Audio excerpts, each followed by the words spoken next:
I want that experience of doing pitch and learn how to go about starting my own startup.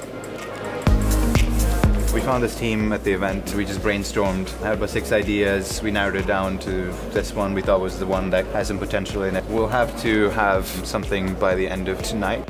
We are a zero waste delivery service that plans on eradicating the use of plastic from retail stores. I'm hoping this is a foundation that I can build on and get better in the future. We're at the final stage where we're about to deliver our pitches in about an hour. We have a good idea and we're feeling good. The winner of 2019 Startup Factory is EcoFlow.